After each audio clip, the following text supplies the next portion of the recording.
Hi everyone, my name is Juan and today we will be talking about how to get started with making a Bitsy game.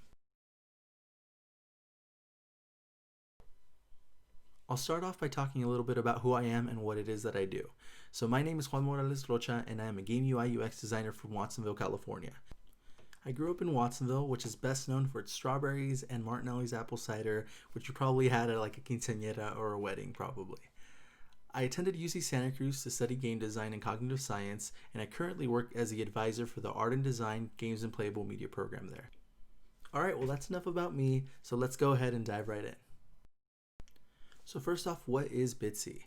So Bitsy is a little editor for little games or little worlds made by Adam Ledoux. Here we have an example of what a Bitsy game can look like.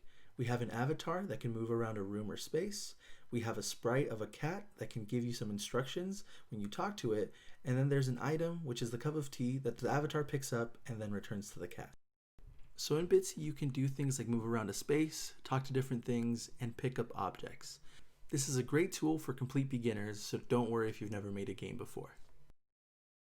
Alright, next up, I'll be talking a little bit about my own game design process in hopes of giving you a sneak peek behind the curtain and show you that you can totally make games too. I'll start off by breaking down my process into a few different phases so that it hopefully makes a little bit more sense. First off, we have phase 1, which is ideation and inspiration. Next up, we have phase 2, which is deciding which game engine or tools you will be using. And finally, for phase 3, we will be talking about asset gathering and creation. So for the ideation and inspiration phase, I'm really just going through life and absorbing a ton of different information that's around me in my environment. I try to recommend folks to look outside of games for inspiration, not because it's necessarily a bad thing, but because it can lead to kind of boring or repetitive designs if all of your inspiration just comes from other games. I recommend looking at things like books, movies, and music, also trying to look into ourselves with things like our culture, food, and family. And finally, exploring different types of artwork, nature, or simply your own imagination can likely lead you to come up with unique ideas, stories, and/or mechanics. The idea for the game that I'll be demoing today came from a conversation about showcasing how easy Bitsy is to use for making a very short interactive story.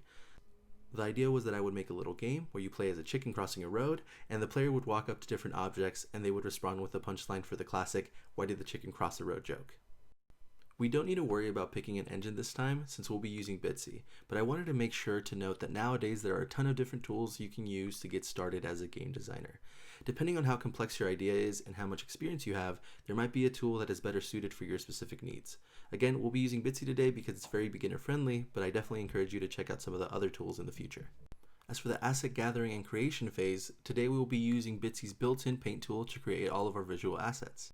When I'm preparing to work on a game project, one of the first decisions that I have to make after coming up with an idea is deciding if I will be making the assets for the project myself or if I will be using some free resources instead. I like to start off my projects with some really basic shapes for prototyping some basic game functionality and then either making some art for myself or using free assets to better fit the mood or setting in my project. And finally, for the final piece of the puzzle, we have phase 4, which is connecting all of the dots and putting everything together. So once you have a good grasp of your idea, you'll use the tools at your disposal to create an experience that you'll hopefully get to share with other people. So now that we have an overview of my own game design process, we'll move on to talk about how you can actually get started with Bitsy. I'll start off by breaking down what the different tools in Bitsy look like and how you can use them to make your own game. First off, we have rooms. You can think of rooms as being the different levels or areas in your game. This will be the play space of your game where you will place your avatar and other sprites so that you can interact with them. Second, we have the dialogue tool. This is where you'll be writing the story for your game. Bitsy has these cool text effects that you can add to your dialogue in order to add emphasis or emotion to something that is being said. Next up, we've got the paint tool. This is where we will be making all of our visual assets for our Bitsy game. There are 4 different types of visual assets you can make. The first is your avatar, which will represent the player character in your game. Next, you have tiles, which you can use to add environmental details like backgrounds or obstacles to your rooms. Then we have sprites, where you can add non-playable characters, aka NPCs, as well as objects that trigger some form of dialogue like a signpost. And the final type of asset that you can make using the paint tool are items. Items are game objects that your avatar can pick up, and they can also have dialogue attached to them. We won't be using them today, but I just wanted to make sure that you knew they were there.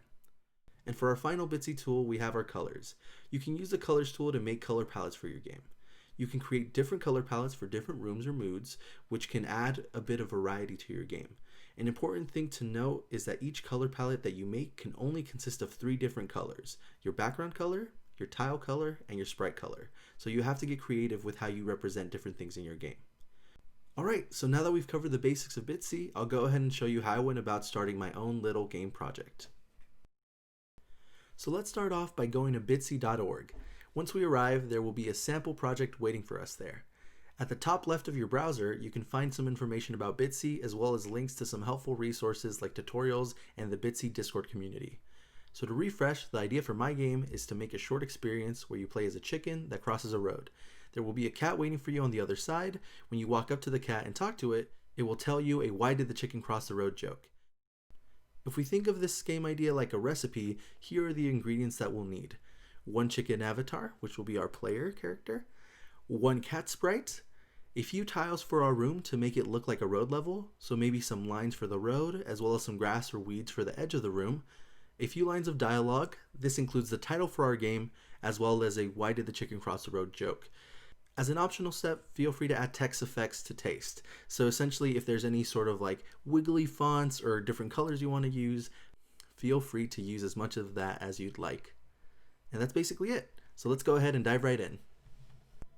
I started by naming my project something more meaningful. I went ahead and named it My Little Chicken Game, and then once that was done, I went ahead and previewed it to make sure everything was working properly, and there we go, it's looking great. Next up, I started working on my color palette a little bit. I had a pretty good idea of what sort of colors I wanted to go for, but I was still experimenting with different color combinations, making sure there was some good contrast between the stuff in the front and the stuff in the back.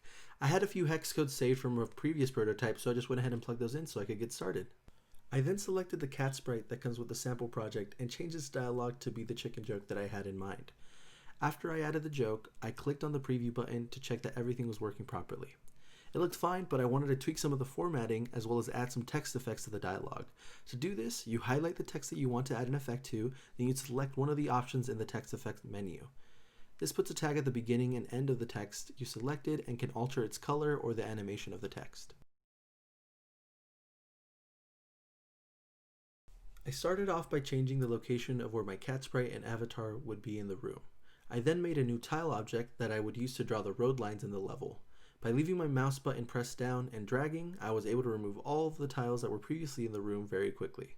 Afterwards, I turned on the grid and proceeded to place the road line tiles that I just made where I wanted them to be in the level. Once I did that, I moved the cat and avatar once more, and I thought that it looked pretty good. I then went ahead and made a quick yellow block so I could make a horizon line at the top of my level. By default, the tiles you make will work like background elements. Here, I'm testing out how the horizon line I just made will look like with my avatar. As you can see, the avatar simply walks over the yellow tiles without any issues. However, if we click on the wall option for the specific tile, it will start working as an obstacle that the avatar can't go through. Next up, I decided to work on changing my avatar from a person to a chicken. When making pixel art with only a few pixels, it is important to get a clear silhouette or outline of whatever you're trying to represent so that your player can make sense of what's happening on the screen. So after a quick playtest, we can see that everything's looking pretty good. So while we could just leave our game like this and call it a day, I'll show you how a few little tweaks we can make can go a long way to make your game feel a little bit better and juicier. I'll start off by clicking the animation option in our chicken avatar and adding a frame so that it will animate and loop like a GIF. While adding a single frame might not seem like a lot, even the slightest bit of motion in our characters can breathe life into our game. As you can see, for me, it's very much a process of trial and error when doing these little pixel animations. I like to click around and place some pixels while keeping an eye on the room window to see how the animation will look like when the game is being played. Next, I wanted to add some grass tiles to my room, so I googled 8-bit grass since I didn't really have a good idea on how to approach it. One of the most valuable skills you can have as a game designer is knowing how to use a search engine to get over and around the design obstacles you come across. Alright, so if we do another quick playtest, we can see that we have animations on our chicken avatar and our cat sprite. We can walk around our level and talk to the cat on the other side of the road. When we do this, we are greeted by a "why did the chicken cross the road" joke, and that's basically the foundation of our game. So now that we have the basic framework for our game done, we should finish it off by adding an actual ending to our game, along with a thank you message so that the player doesn't feel lost or expecting something else to happen within our game. Within the dialog window, we can add an end event so that the game ends after the cat finishes telling the joke. So I'll go ahead and add an end event within the cat dialog as well as a thank you message. Since I want to have the thank you message appear before the game ends, I'll use the arrows at the top left of the block to change the order on the list. Now that the order is fixed, I'll go ahead and add a couple of text effects to make it look a little cooler. So now if we try to preview our cat dialog, we should see our little thank you message come up after the chicken joke. And what we see is that it does show the message, but there is a small formatting issue that we will fix by adding a line break to the cat dialog. I'll try to fix the issue rather quickly and then test out our game to see if it worked. So I hit play and walk up to the cat, and I'm greeted with some wiggly gibberish in between our cat dialogue and our thank you message. Instead of removing this mistake from the video, I wanted to share it with you all since a big part of working on your games is fixing bugs as they appear. This one is a rather easy fix since it seems like I just messed up some of the curly braces with my text effects, so I'll go ahead and fix that now. Alright, so now that everything is fixed, let's do one final playtest to double check that everything is working as we intended. So we have an animated chicken avatar that can move across a room to talk to our cat sprite. Once the cat finishes telling its chicken joke, there's a nice thank you message with some wavy and rainbow text effects, and once that message is done, the game ends and the screen turns gray. The final step of making a Bitsy game is sharing it out with other people. In order to do this, you will need to download your game by bringing up Bitsy's download tool.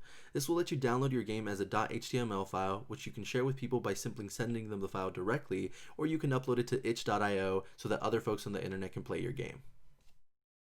I actually ended up making a 5-minute game based off of this project, where I added some characters as well as some audio to make it a bit more interesting. If you'd like to check it out, you could play it on itch.io by going to bit.ly/chickenpollo. Alright, thank you everyone for watching. If you end up making anything using Bitsy after watching this video and would like to share it, feel free to send it my way. I love to see what kind of cool stuff y'all could come up with. Also, be sure to follow the Latinx Games Festival on Twitter so that you can be up to date with all of the awesome stuff that we have planned for this year. Thanks again, I wish you all the best of luck as you further develop your skills as game designers, and I hope y'all have a good one. See ya!